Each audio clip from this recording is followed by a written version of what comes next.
In today's video, I'll show you how to transfer all the data from your old Google Pixel to your new Motorola.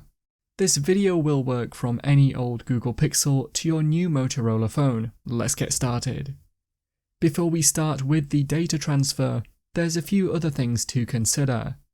Firstly, you might want to move the SIM card over from your old phone, just in case you need to receive verification codes as part of the setup on your new Motorola. If you don't use a physical SIM card, look out for any eSIM options during the setup to transfer it that way.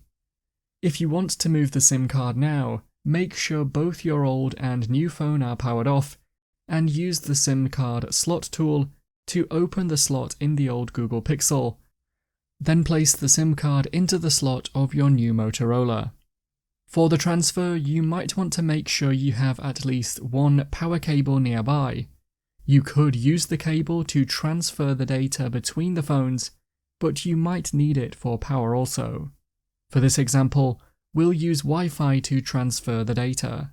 We'll now focus on a few things on our old Google Pixel, so power this on if it isn't already, and open the Settings app.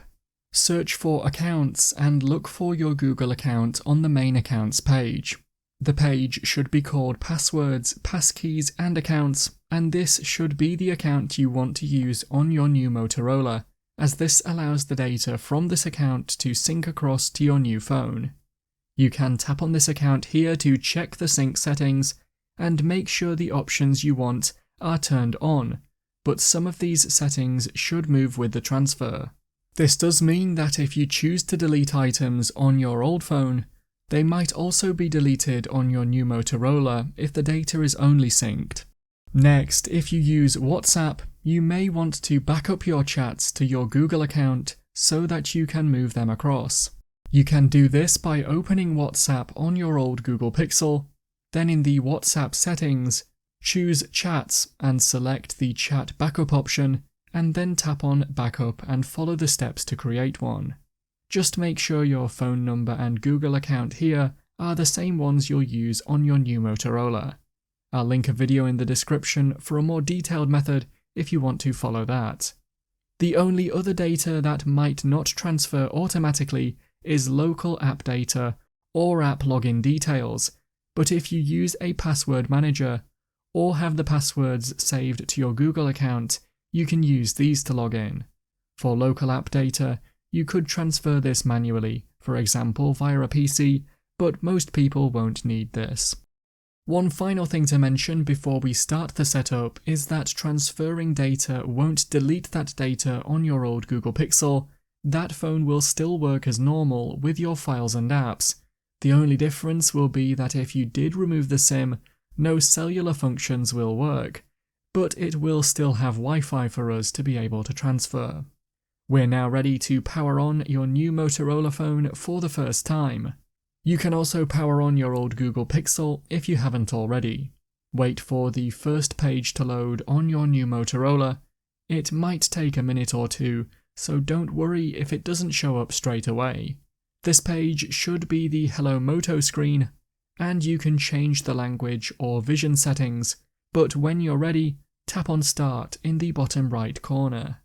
The exact pages and order shown could differ in the future, but most will be the same. You should now have the option to set up your new phone using your old one. Make sure you choose to do this, so select Android, as the old phone is an Android Google Pixel. This will bring some settings across automatically as well, separate from the data which will transfer shortly. A QR code will appear on your new Motorola, and you need to scan this with your old phone. If you wanted to copy data using the cable, you can connect the two phones now, as this is usually faster than using Wi-Fi.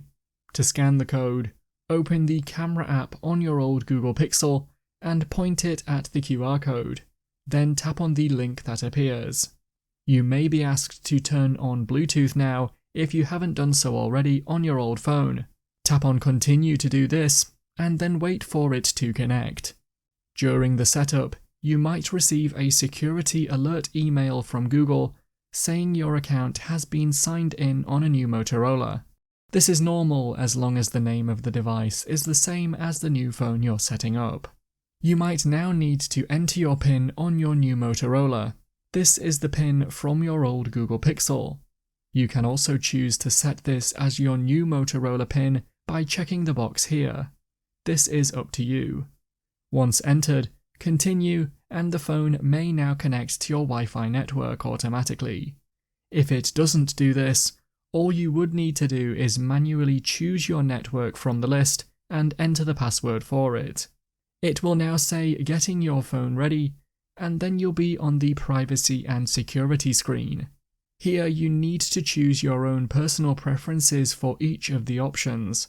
For example, you can turn off the toggle switch to not send usage data to Motorola. I'd recommend reading each of the options and making your own choice. Once you're done and you've read all the information, tap on Accept and Continue to move to the next step.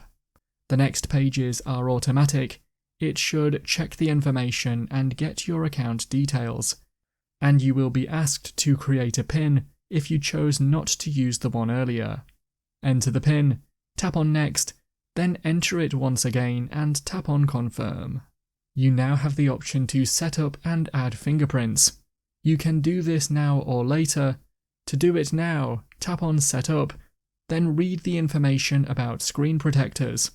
If you plan to use a screen protector and it's not already in place, you might want to wait to add fingerprints. If you are adding them now, follow the on-screen prompts. You'll need to repeatedly press your fingerprint onto the scanner until you fill the square outline. You can then add more fingerprints or choose Done to move on. You should now be on the Copy Apps and Data screen. This is where we will be able to move across files, photos, videos, and more. First, allow the automatic steps to complete until you reach the page where you can choose exactly which data you want to transfer. It is up to you what you select here, but you can use the checkbox next to each category to select the data type, such as photos and messages. If you want everything transferred, then leave all the boxes checked. Just keep in mind your available storage space.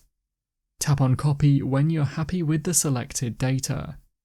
The transfer will begin, and you may see progress on both devices. It could take a while depending on how much data you are transferring, but you should be able to continue with the setup of your new Motorola whilst it transfers in the background. These setup pages include choosing the Google services you want to use and the information you want to share with Google. All of this is up to you, but I'd recommend taking your time and reading each page to check which information you want to share and select the options accordingly. The other setup pages include setting up the Google Assistant. Some of these pages will allow you to skip, so keep a lookout for this option, usually in the bottom left corner. Eventually, you should make it to the data copying screen, and it will show the progress of the data transfer and the estimated time remaining. This could still take a while if using Wi-Fi, so again it's a good idea to have the charging cable nearby if you need to charge your devices. Once this is done, it should say copying's finished, and you can tap on Done. We're almost set up. There's just a few more settings pages from Motorola. You can sign up for a Motorola account here, or tap on Skip in the bottom left, then No Thanks. You now have the option to turn on or turn off the live lock screen. This is up to you. Next, choose the navigation style you want. This is how the buttons or options at the bottom of the screen allow you to move between pages and to the home screen. You can now choose a theme and then tap on Finish. Finally, check out the on-screen information here, or just tap on Go to my home screen to skip this. You might get a pop-up called Discover New Apps. To ignore this, keep choosing the skip option in the bottom left. You should now be on the home screen of your new phone. Remember that data could still be transferring in the background, and apps will almost certainly still be downloading now, so don't worry if it looks like some apps are missing. You can check the progress of these by swiping down from the top of the screen to see the notification panel. I'd now recommend checking that everything has copied over, for example your photos, contacts and apps, before you delete the contents of your old phone if you choose to do that in the future. Once all the apps have been downloaded, you can delete any you don't want if extra ones were installed.